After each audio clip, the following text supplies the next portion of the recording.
As we look around our country today, probably we will feel different kinds of emotions.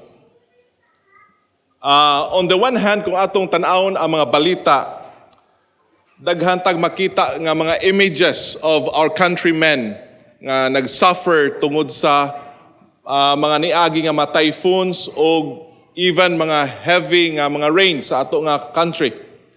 Daghang mga balay nga na submerged and a lot of lives were disrupted tungod sa kini nga mga panghitabo sa ato nga nasod. We feel for these people. Although di tayo ka-relate no sa mga mabahaan kay sa ato diri sa baybay medyo dili man kayo bahaon nga lugar no, but we feel for these people. We feel sa disruption sa ila kinabuhi, gibati nato ang ila nga mga kasakit o ang ila nga makagool. And we pray for them. But then on the other hand, ato pud makita ang lain pud nga mga images nga ato makita sa internet. We can see images of lavish lifestyles. Makita nato ang mga expensive cars. Makita nato ang mga extravagant nga mga parties and extravagant nga spending. And we hear stories about flood control projects that can't control flood. Makabati tag mga istorya sa mga overpriced nga mga projects. Sama anang mga cat's eye nga nasa mga dalan nga instead nga tag 2,000 ron ta gipalit og tag 11,000 nga dunay markup nga tag 9,000 ang usa. Kada kita mo cat's eye da sa ato dan naanay 900 nga ginansya kuno matod pa sa mga nag-expose niini. Overpriced projects, substandard projects, and even kani mga projects nga giingon sa ato presidente nga mga guni-guni lang nga gitawag na sa mga ghost projects. So on the other hand, ato makita ang mga suffering Filipinos. And on the other hand, we can see those people enjoying sa mga butang ning kalibutan na because of corruption. And the question is, dako na to pangutana karong buntag no. The one of the biggest question or the important questions that we are asking, why do the wicked prosper? Ngano man nga daghan ato makita nga mga dautan nga nag-prosper sa ila kinabuhi. Or maybe other way of saying this, why do the corrupt seem to live a good life while we who try to live honestly are the ones who struggle? Ngano man tong sa Bisaya pa ngano man tong mga corrupt nga mga tao, it would seem to us that they live a good life. Maayo ang kinabuhi, but on the other hand, we who try to live honestly, nanginabuhi og patas, kita mahinoon ang mga tao nga nag-struggle sa kinabuhi. Well, Christians, I'll tell you that question or those questions are not actually new questions. Because thousands of years ago, ang usa ka tawo by the name of Asaph, a worship leader sa Israel, gipangutana na og nag-struggle siya with those same questions. He himself wrestled with these very same questions nga ako gipangutana karon. Because nakita niya ang prosperity sa mga wicked and he is struggling sa kana nga mao nga reality nga iya na obserbaan. So karon nga buntag ato tan-awon kining in the midst sa ato nahitabo sa atong nasod karon, ato tan-awon and we'll try to understand this. Kaning ako gitaytulan sa message no, ako ning gitaytulan karon buntag og when good things happen to bad people. When good things happen to bad people. So atong tan-awon ang struggle ni Asaph karong buntag, and Psalm 73 no, the whole psalm ako ning gi-divide into two parts, and ato masabtan nila and ang atong question nga atong tubagon karon, what should be our response during these times nga ato makita ang prosperity of the wicked? So the first one, verses 1 until 16, ako ningingalaw the dangerous struggle. This is the first point, the dangerous struggle.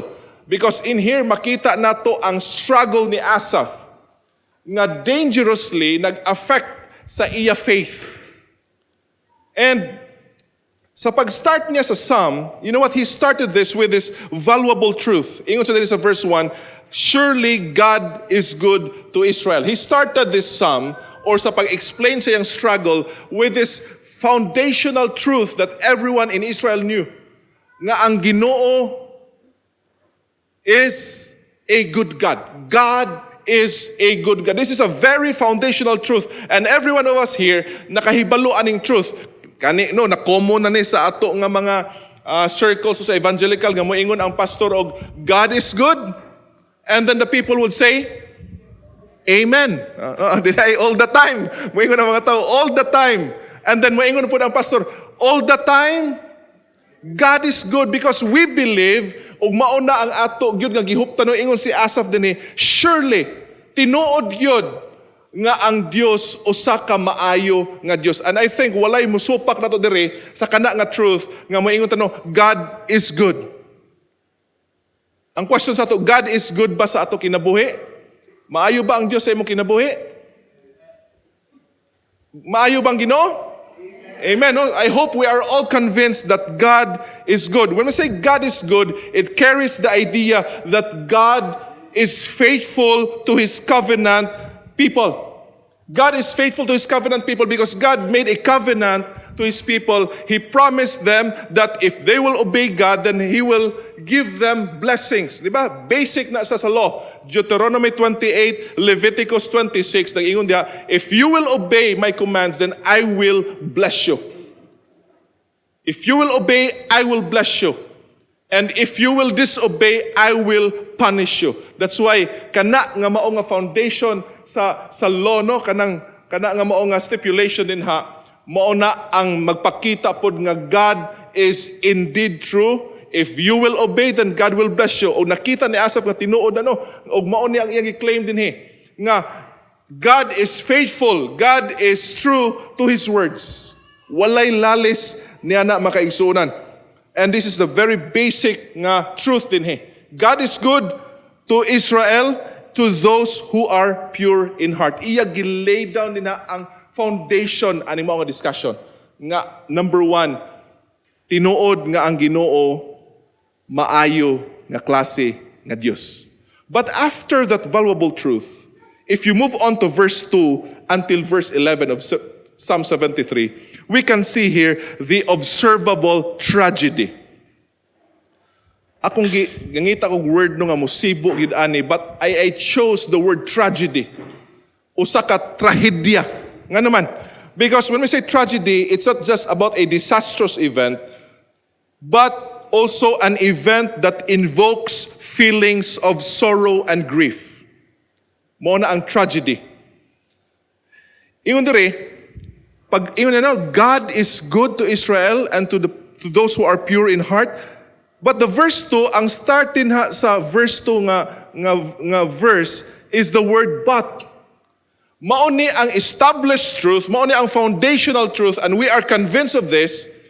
However, this is what I observe diha sa akong palibot. I observe a very painful, sorrowful nga event sa ako palibot.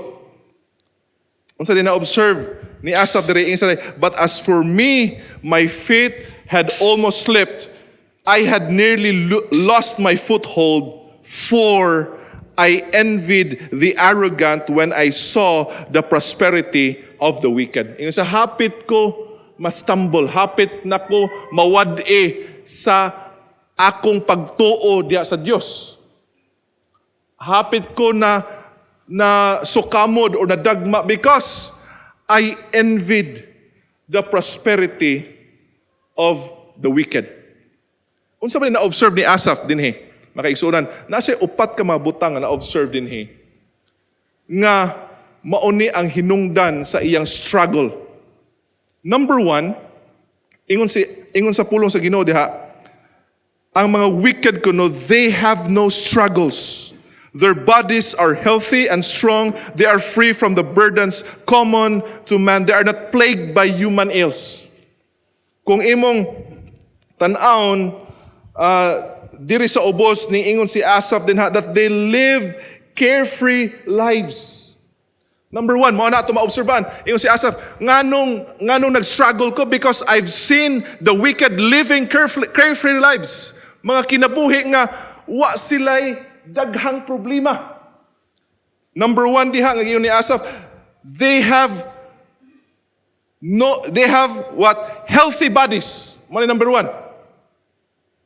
Ngano man yung mga daotan Ginoo nga imbis nga sa ako na obserbaan ingon kano sa law that if you disobey then you will have punishment. But what happened here ngano man nga niamay mga daotang mga tao but they are enjoying healthy bodies. They have ingon sa Bisaya pa no, naa sila yung mga ligon og ligsob nga lawas. Alami ana no, kakuha man ang ligsob nga lawas kana murag medyo may pagkatambukon nga murag kuan kanang Di ba masakit tong tan-awon ba kanang maadyo purma ilang mga lawas no? They are free from ills. Wala sila mga sakit-sakit. Nga ato untang ekspektasyon og mga daotan, mga kurap nga mga tao, ang ngayon tanan ay mga kanser, ang ngayon tanan ay mga sakit nga lisod unta maayo nga mag-anam ka ut ilang lawas hangtod nga mamatay sila. But the opposite ang ako na obserbahan ni Asaph. What I observe is that they have healthy bodies.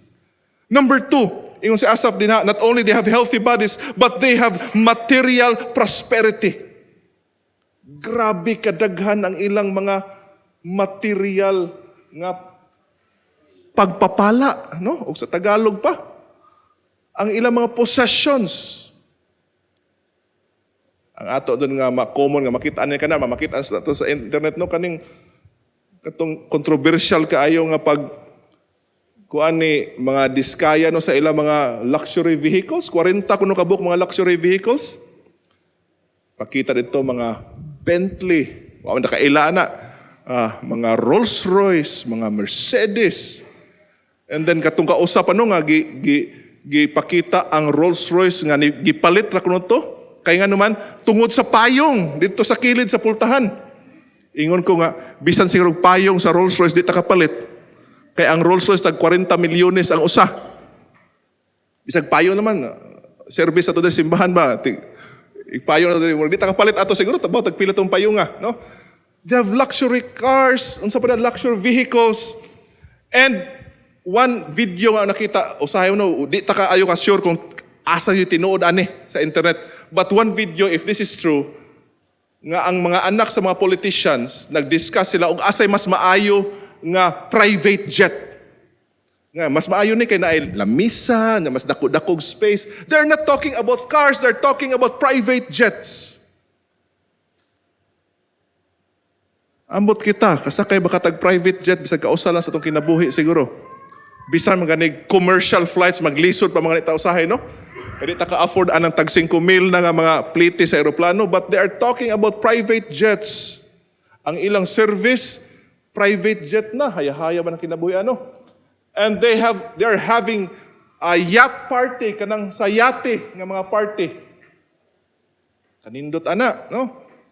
Material prosperity, one even, I don't know if this is true because there are also other videos nga nag-ingon nga dili tinuod ni, nga dunay duha ka mga babae, mga anak o politicians, that they ate sa usa ka hotel. Unya ilang giflaunt nga ang bill is 759,000 pesos.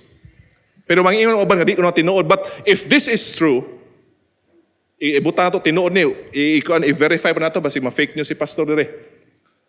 Pero if that is true, imagine usa ka kananan 759,000 usa ra ka kananan. Unsa mang sardinasa to gipangaon nila?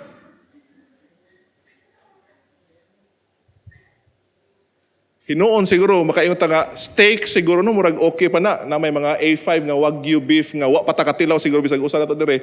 I don't know sa uban sa inyo. And then naapoy mga wine nga ang usa ka botelya tag 100,000 ka pin pod ang usa ka botelya nga mga wine mas mahal pa. Ano pa yung uban nga mas mahal pag yun. But we don't know, no?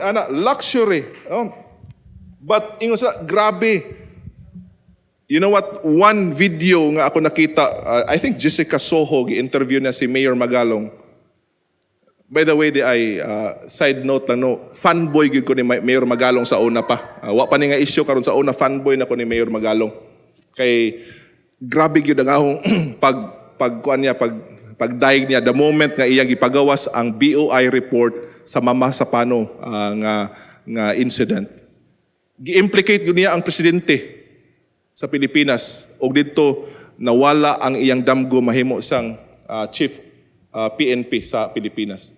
So sa una pagidaan, fanboy na ko ni Mayor Magalong and I've seen daghan kayo mga interviews niya. One interview ako nakita, gipangutana sa ingon sa wa ba mo kahibaw nga ang mga politicians karon, they are not using any more cash votes.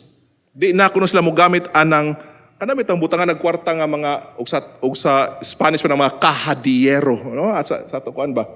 Kanang vote ban nga butang kwarta. They are not anymore using cash votes. What they did is that they will buy expensive nga mga condominium units, 3 to 4 bedrooms, and 1 bedroom will be converted into room vault.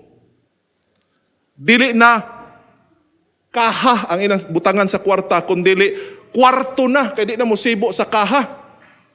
Makaingon ka no, grabing kwarta no?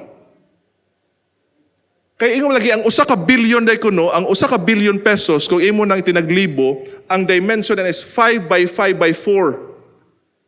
Ang iyang 5 feet by 5 feet by 4 feet. So medyo dako-dako po no, ang iyang dimension. Imagine nimo 5 by 5 by 4, murag ngari siguro nako ang kwarta nya 5 by 5 kili din ha. So ana ang dimension sa kon. So di mo sibo gyud sa kuan. Kay imagine nimo kanang kuno atong suitcase nga large, kanang pang travel na to ba, kanang atong malita, ang musibo ko ng maximum ana is only 50 million pesos. Unya di na pwede nila ibutang sa bangko kay masakpan man na sa amlak, so maghimo sila room vaults, dito nila i-stock ang ilang mga kwarta. Grabe ang prosperity, magkaigsunan. Ingon sa kuan dinhi, grabe ang ilang material prosperity. No, when I saw the prosperity of the wicked.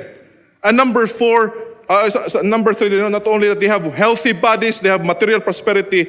And giingon din sa pulong sa Ginoo, ingon ni Asaph no, ang iyang naobserbaan, verse 5, they are free from the burdens common to men. They are free from the burdens common to men. Kung sa pasabot niya na, wala sila'y financial stress. Ting bayad, kurente, wa sila ana, no? Ting bayad tubig, wa sila ana nga stress. You know what, maluoy ka ng mga tao ba mo anas balay usahay. Kami kapobre na mo na. Wa may problema kasi simbahan may bayad sa tubig. No?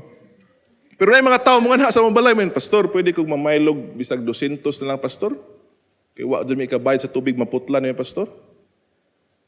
Daghan sa ato diri nga wala ana, but naay mga tao nga mga common nga mga tao that they're struggling sa ilang bayad sa kuryente, bayad sa tubig. No?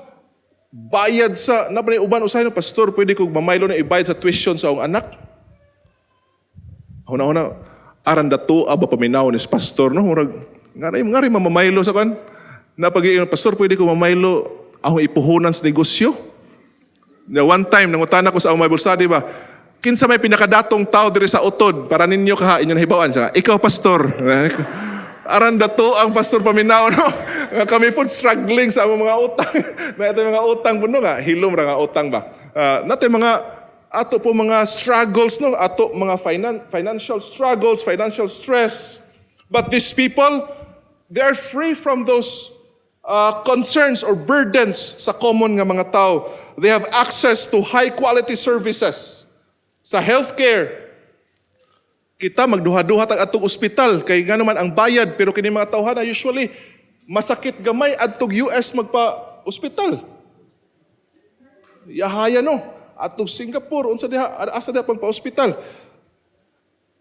They have access to education. Mga anak to ng eskwela's gawas. They have access to legal protection.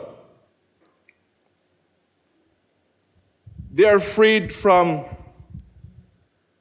basic nga mga struggles sa life. They are not even struggling about their work. Sa ato dire, pila ninyo dire, isa kamot ang nag-struggle sa inyong work karon. You are slaves sa inyong mga trabaho. You are just there because you don't have any choice. Daghan sa ato ingana nga mga kinabuhi. But these people are freed from those struggles in life. Not only that they have carefree lives, but ingon pa dire, because they have carefree lives, they have material prosperity, they have a lot of things. Ingon si Asaph dinhi.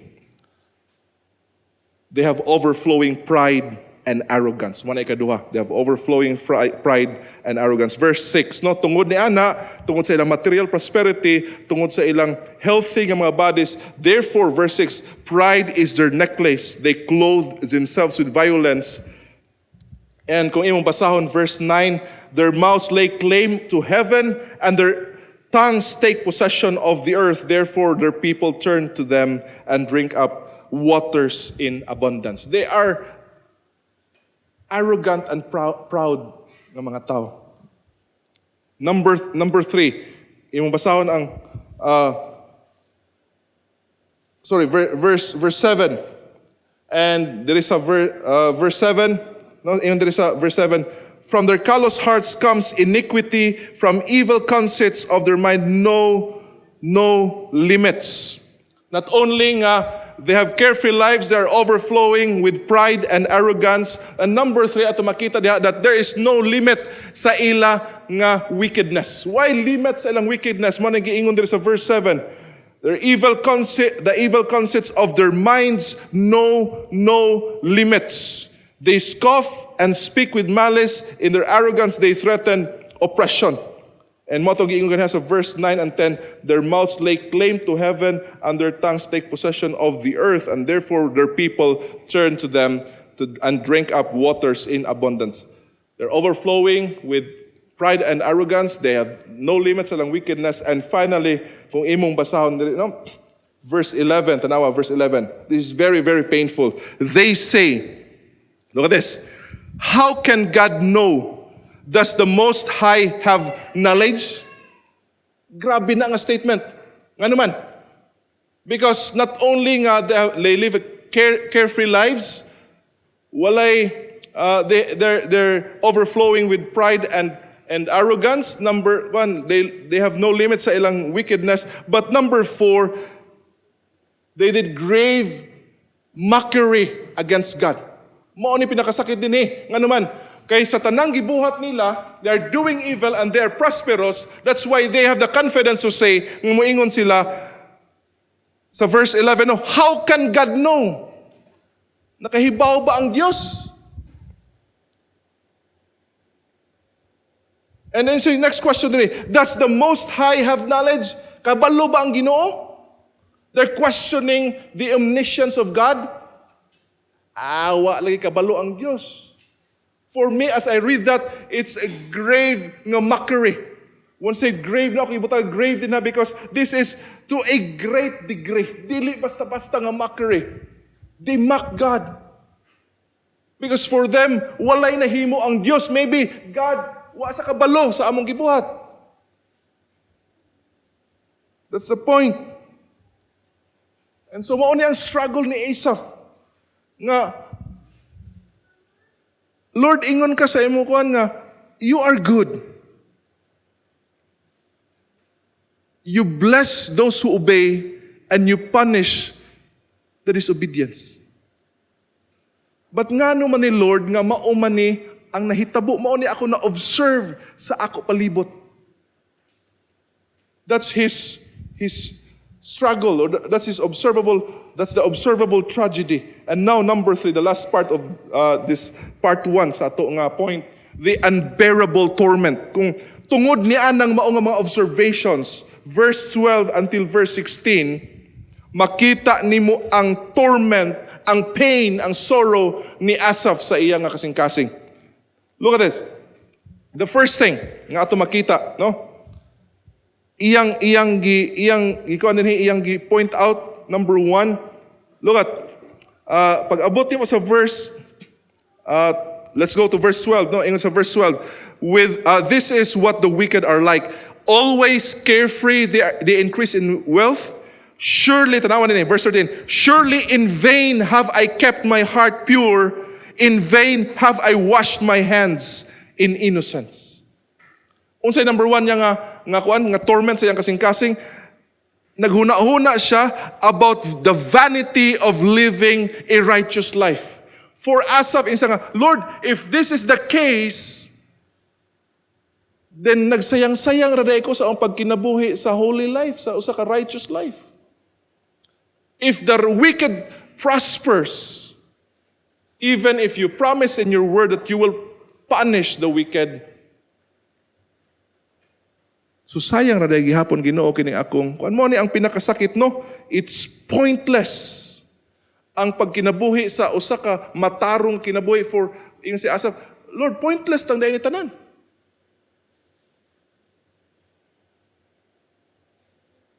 It would seem that it did not bring the tangible results that he expected. Kamo, sayon ba ang magkinabuhi og righteous nga life? In our office, it's always a struggle. In your offices, maybe it's always a struggle. In school even, probably it's a lot of struggle to live a life nga righteous at tubangan sa Dios. Not only that, not only iyang struggle na is the vanity of living a righteous life, but secondly, ang iyang struggle is the constant suffering that he experienced. That's in the next verse, verse 14. All day long I have been plagued, I have been punished every morning.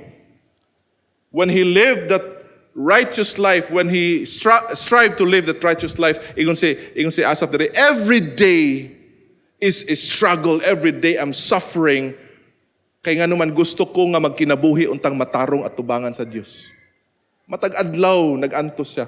Matag-adlaw iya nang giatubang ang lain-lain nga mga hardships and sufferings. The next diha nga torment nga iyang experience. Verse 15. Kanawa, if I had said, I will speak thus, I would have betrayed your children. Unsay pasabot ani makaigsunan? If I had said, I will speak thus. Unsay pasabot ana? Kung ako ning i-express ang akong mga struggles nga naa sa akong kasing-kasing, ingon si Asaph, I would have betrayed your children. Unsay pasabot ana? Nga si Asaph iya lang gikip sa iya kaugalingon ang iyang mga struggles. Kaya nga naman, kay kung iyan ning express, probably it will affect other people in the nation of Israel. And that's for him a betrayal kung mauna ang mahitabo sa mga tao sa Israel. So he cannot express his thoughts. Probably it will cause doubts to the people of God. He can't voice out his internal struggles. Di ba mo nang usa ka sakit makaigsunan kung di nimo mapagawas ang imong mga gibati sa imong sulod sa imong kasing-kasing? Di ba mauna ang pinakasakit o mauna ang makadaot sa ato kung di nato ma-express ang ato mga sentiments sa ato mga kasing-kasing? Tinuod man That's why kita mangita gyud outlet sa mga kahiubos nato, mangita tag tao, mangita tag mga sa unsa atong gibati sa Japan, adto sila sa kanay mga na dito murag mga shop nga na mga plato nga ilang ipangbuakon ra ang mga plato aron mapagawas lang nila ang ilang mga frustrations. Na mga grupo dito sa kuan nga ngadto sila sa kilid sa forest ilang pang bunal-bunalan, isinggit nila ang ilang mga ang ilang mga gibati sulod. But ingon si Asaph, I cannot do that. Because if people will know, probably they will be affected, and with that I am betraying the people of God.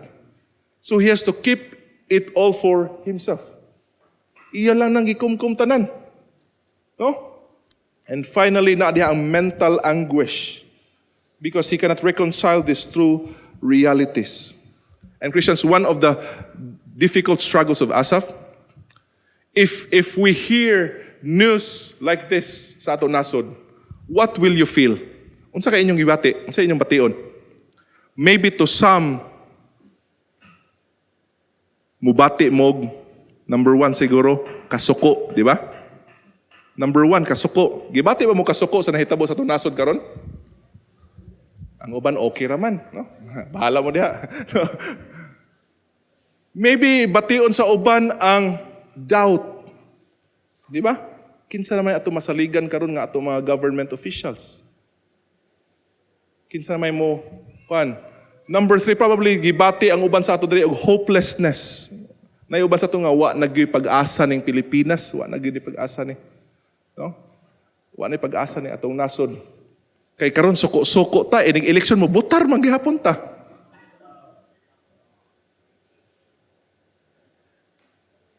Magpapalit gihapon ta sa atong mga boto, wa na toy pag-asa ning Pilipinas. Ingon pa ni Mayor Magalong, no, we'll just wait for the new generation to come. Mao ni pag-asa, mga 2 to 3 generations kuno with 2 to 3 good presidents.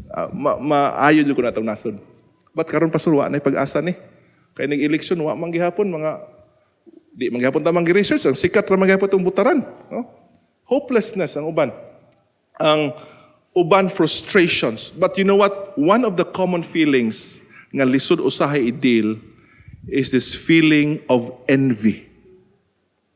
Nga imbis nga masuko ta, imbis nga ma-frustrate ta, imbis nga ma-disappoint ta, we are even envying those people who are wicked and yet they are prosperous. Pila ninyo dire ang miingon, sana all contractor. I joke no one time, nagwali ko dito sa I think outreach sa Gakat ko nga medyo nagbasol ko ngano nag-ECE ko sa akong college. Ngano nang electronics and communications engineering ko sa college, nag-civil engineering na lang ta ko. Ngano man kay basin contractor na ko ron. I joke that sa outreach, but I realize no. Isn't that a form of envy? Di ba na a form of envy? Di ba? Nga imbis nga lahi ato bation, we are even envious and exactly maunay gibati ni Asaph dinhi. Ang iyang gibati is envy to these people. Nasina siya o gusto siya nga magka naa sa unsa ang mga kuwanan ng mga tao. We are envious, no? Maayo pa ning mga dautan kay healthy pa ang lawas. Kitaan ni Hinoong nagtinarong sa kinabuhi. Mauman Hinoong tayo daghang mga sakit. Kita mahinoong nag-suffer sa mga health nga mga problems. Kita Hinoong mga tarong. Maayo pa ni mga kuan. We are envious about them. And mauna ang mental anguish. You know, he cannot reconcile these two realities. And he is tempted to be envious with this kind of people. He can't make sense of it, and the mental and emotional strain is too great. And when I tried to understand verse 16, all this, yung si Asaph, it was oppressive to me. Grabe ang torment ngayong gibati tungod ani. So I say, nga mauni ang iyang, ako gitawag na dangerous struggle ni Asaph. However, that's just the first part of this psalm. Kay inigabot nimo sa verse 17, there's a shift sa tone sa iya pagsuwat nini mga psalm. Because if verses 1 until 16 is the dangerous struggle, we have in verses 17 and until 28, we have here the definitive solution. We have the definitive solution. We can see here how Asaph was able to overcome this struggle sa iya kinabuhi. And ingon sa verse 17, no? After everything nga iya gidetalye sa babaw, verse 1 until 16, iya gikuan, God is good and yet I observe this, that's why I struggled on this. But ingon sa verse 17, till I entered the sanctuary of God. Then I understood their final destiny. Yung sa till I entered the sanctuary of God, probably he entered the temple or he entered the tabernacle, the temporary nga place nga ilang gi-set up during the time nga wala pa'y temple. And this statement, no, till I enter the sanctuary of God, was the pivotal turning point of Psalm 73. Mao ni ang turning point, mao ni ang point nga nag-shift ang dagan sa mga gisuwat ni Asaph dinhi. And this signifies a shift of focus that finally resolved his inner struggle. And sa pag-enter niya sa sanctuary, dunay duha ka mga importanteng butang nga ato makita diri no nga nag-usab. Number one, it provided him a shift in perspective. Na usob ang iyang pagtan-aw. Asaph moved from observing the world and comparing himself to the wicked to focusing on God and His divine plan. Gikan sa pag-focus sa unsa ang nahitabo sa kalibutan, og sa pag-compare ni ana sa iya kaugalingon, he shifted sa iya focus ngadto sa pag-focus sa Dios og sa iya nga plano. His perspective shifted from outward appearances to heavenly realities. And number two, not only nga na siya shift in perspective but a renewed relationship. Sa pagsulod niya nga sa sanctuary sa Ginoo, gi-reestablish niya ang close relationship with God, which I believe was affected during the moments nga he struggled with the things that he observed sa iya nga palibot. And Christians, mo ni ako nga isulti sa inyo karong buntag. Importante. The antidote to our deepest struggles lies in drawing near to God, not in abandoning Him. Ako na balikon pagsulti nga ang antidote or ang solution sa atong mga deepest struggles. Listen to this. Naa dinha sa atong pagpaduol sa Dios ug wala na sa atong pag-abandon or pagpalayo sa atong Ginoo. Kay daghang mga tao nga when they have struggles, ang ila solution is to move away from God. But Christians, listen to this. If you start to move away from God, you are heading towards an abyss. Remember that. Ang solution lang yun, ang antidote sa atong mga inner struggles, mao ang atong pagpaduol sa Dios. Mao nang nahitabo kang Asaph nga sa iyang pagpaduol sa Ginoo by entering in the sanctuary of God, he placed himself closer ngadto sa Dios ug mao na ang nakatabang sa iya to solve and to answer sa questions and struggles sa iyang mind. Don't forget to draw closer to God every time you have great deep struggles. Don't abandon Him.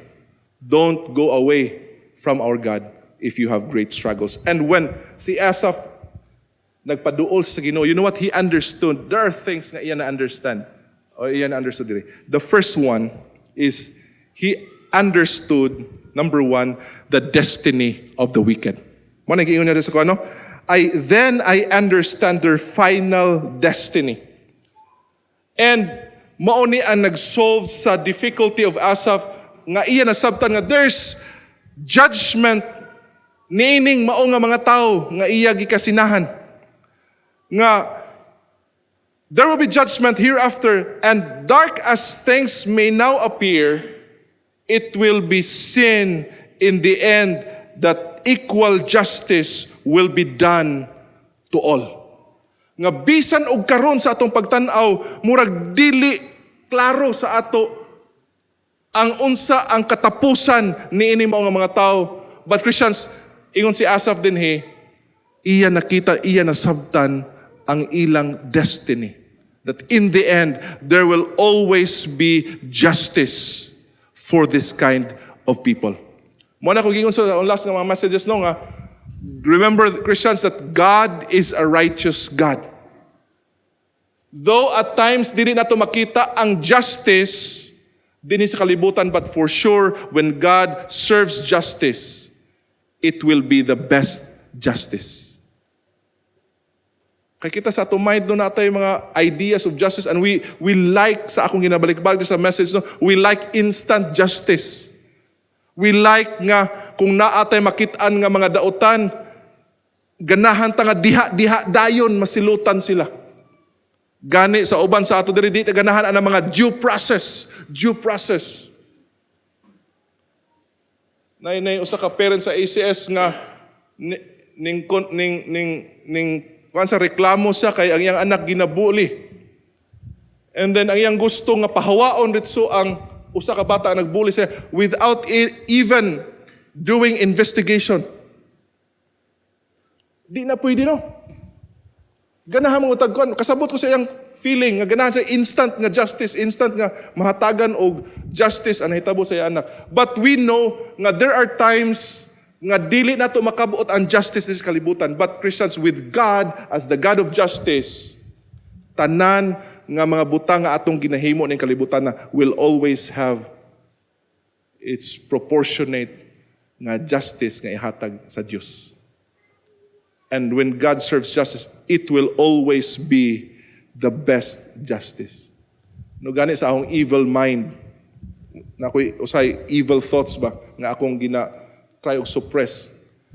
As I look at this corrupt nga mga public officials, nakayon ko nga, unsa kay silot aning ihatag sa Ginoo sa ilang silot sa Ginoo, no? Ako ray pasiluton ani. Ang gusto ginahon nga panitan ni sila o nya paliguan og alcohol. Murag sa ako mind ba ang dautan nga mind. Or siguro pa slide doon diha og kana mga blade unya tugpa dito alcohol nga usa ka planggana. Sa ako evil ra nga kun ako nang gitry nga i-suppress na sa nga kadautan. Man akong ipagawa sa inyo para kamo na po. Joke na. But when God serves justice, it will be the best. It will be the best. Ug mao ni nasabtan ni Asaph din hino. Ingon sa diri, you place them in slippery grounds. Ang position, ang lugar sa mga wicked karon is not a stable nga position. It's not a solid and permanent position. The wicked and their prosperity is a condition of uncertainty and danger. You have to remember that. God placed them in that position. It's not stable. It's not stable as our position ng mga tao nga naa sa Dios. And ingon pa diha sa sunod nga verse, the verse 20, no? As a dream when one awakes. Look at verse 20. Ganahan ko ani nga mga termino. As a dream when one awakes. So when you arise, O Lord, you will despise them as fantasies. Aron nilutaan na pagkasulti ni Asaph no nga, sama sa damgo. Inig abot nimo Ginoo. You will wake them up sa ilang fantasies. Pagkanindot ana makaigsuonan. You know what? Kanada yung atong mga gikawilihan, atong gikarsinahan nga mga prosperity sa wicked, those are just dreams. What we are living today, this is the reality. And there, up in heaven, is our reality. Muna ito hinumduman. Muna nga di ta dapat masina sa mga dautan. Ay napatang white Christian ngayon, sana all contractor. Wala untay masina, nga na makaigsunan. But dapat nga ato na huna-huna nga destiny. We have to be aware of the destiny of the wicked. Secondly, ang second thing na realize rin ni Asaph is this. Verse 21. When my heart was grieved and my spirit embittered, I was senseless and ignorant. I was a brute beast before you. Number two, not only the destiny of the wicked, but number two, we can see here nga na-realize niya ang peril of a bitter heart. Ang kadelikado sa usa ka bitter nga kasing-kasing. Sa usa ka ampalaya nga kasing-kasing. Mana iyon sa uban, ang mga pait nga kasing-kasing. Nga naman, because ingon si Asaph din ang bitter heart made him senseless and ignorant. It made him spiritually senseless and ignorant, reducing him to a brute beast, ingon diri sa pulo sa Ginoo, before God. Because in bitterness, number one, it makes him spiritually senseless. Unsay pasabot ang spiritually senseless? He saw the worldly prosperity and concluded that his own devotion to God was worthless. Nganong senseless siya? Nganong man tungod sa iyang kabiter sa iyang kasing-kasing, pagtanaw niya automatic sa worldly prosperity sa wicked, automatically may conclude siya nga, ay sayang yun ang akong pagpaningkamot para sa Ginoo. Sayang lang yun ang akong pagkinabuhi og righteous life. Kung bitter kag heart di ay, mao na ilisod makaigsunan. Because mawala sa imo ang mga butang nga imong nakatunan sa pulong sa Ginoo. Muingon naman dito sa asap nga, ay sayang raman di ay, vanity raman ay tanan ni. No, a bitter heart blinds us to eternal truths and make us judge of God's faithfulness based solely on our temporary earthly circumstances. Mo na ito nakita diri kang Asaph. Nga nawala na to mga nakatunan niya. No, gani ang truth nga isa, surely God is good, medyo na cloud na to. Nga mao nga truth nga mao ta nang pinaka-basic o foundational isip usa ka member sa covenant people of God. But si Asaph here, he said that he became senseless. He was not thinking clearly or rationally about God's justice or plan. And secondly, ni Asaph, no, not only senseless, but it makes him spiritually ignorant. Nga naman, because when say ignorant, no, he acted without wisdom and understanding. He was thinking like an animal that only concerns itself with immediate gratification. Mura siya, ang term na gamit, no? I was a brute beast before you. At tubangan sa Diyos, ingon sa mura siya, ang pagtanas sa kagalingon is just a brute beast. Mura siya og animal. Ang only concern is his immediate gratification. He became ignorant sa unsa ang plano sa Dios, ug unsa ang justice sa Ginoo, ug unsa ang nagpaabot sa tao nga iya sa Ginoo.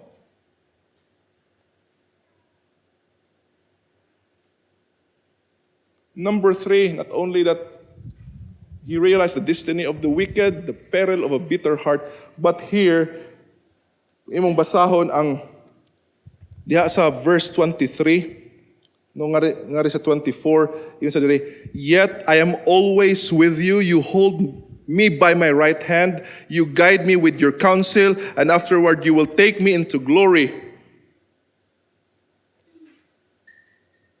He understood the worth of the constant presence of God, of God's constant presence. Na-realize sa diri kung unsa ka-valuable ang constant nga presence sa iyang Dios. No, he realized what kept him from stumbling. Dili ang iyang kaugalingong strength, but unsa ingon sa dinhi, but it is God who is holding him firmly in his right hand. Christians, kung wala day ang Dios nag-hold sa ato mga struggles, wa ta kabalo o asa ta paingon na. Wa ta kabalo kung ma-stumble ta. We have a lot of struggles sa kinabuhi. Daghantag mga pagsuway sa tong kinabuhi. O kung wa pa ang Dios, ingon ni Asaph nga naghawid sa iyang kamot, sigurado hagba na siya. And he realized this. No, God is always with him, holding him by his right hand. Mo na ang gisulti ni Asaph dinha. Ang iyang constant nga presence and his powerful grip sa Diyos, mao na ang nakakip sa iya from stumbling. You guide me with your counsel, and afterward you will take me into glory. He will be with God forever. Mao na ang nakapugong diha, nga di siya ma-stumble. And finally, last here, ang last thing na realize ni Asaph, verse number 25 until 28, whom have I in heaven but you? And earth has nothing I desire besides you. My flesh and my heart may fail, but God is the strength of my heart and my portion forever. Those who are far from you will perish. You destroy all who are unfaithful to you. But as for me, it is good to be near God. I have made the sovereign Lord my refuge.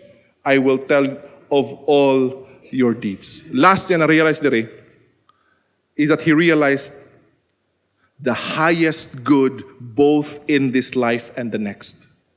Na-realize ni Asaph din nga it's not the things nga iyang gikasinahan sa mga dautan ang highest good. But finally, na-realize ni Asaph that the highest good in this earth and in heaven and the life after this lifetime is no other than his own God. Ang iyang Diyos lang yun. Nga mao ang iyang, God is the highest good. God is the highest good. In verse 25, God is now his sole desire. In earth and in heaven, God is his sole desire. Verse 26, God is the source of his strength. And verse 27 and 28, God is his refuge. In short, God is all to him. Ang Diyos maora ang tanan alang sa iya. And you know what? In all this, when he realized all this, it cured sa iyang feeling nga envious siya ngadto sa mga dautan ng mga tao. Na-realize siya ang destiny ng mga tao. Nakita niya ang danger sa bitter niya nga kasing-kasing. Na-realize niya ang importance of God's presence nga always nag-uban sa iya. And finally, he realized that the highest good in this earth and in heaven is no other than the God that he serves and worships. As we close this message, Christian, how are you today? Kumusta ang atong kasing-kasing? How do we respond sa mga dili maayo nga mga balita sa ato palibot?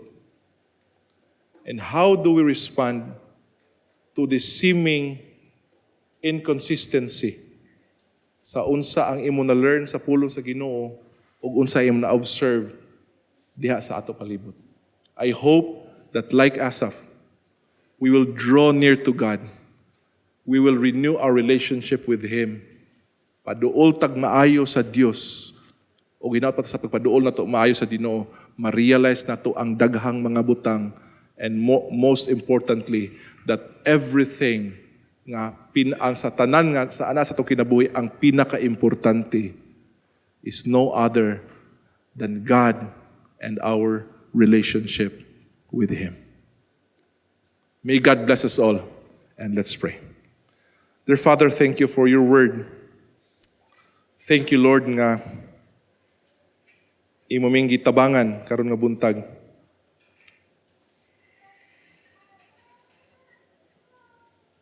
We thank you that you have given us an example, pinaaging Asaph, how he dealt with his inner struggles. The struggle that almost make him stumble. The struggle that almost loses faith. Lord, we thank you nga ang solution dai is not to move away from you, not to abandon you, but the solution is to draw closer to you, because in you, dear Father, are the answers to our greatest struggles. Salamat, Lord, sa imong pulong, ug help us nga we will respond sa mga issues, mga controversies sa mong palibot through your word. And we will live according to what we can learn from your word, dear Father. Thank you for all these things, and we pray that you will bless this into our hearts. In Jesus' name, amen.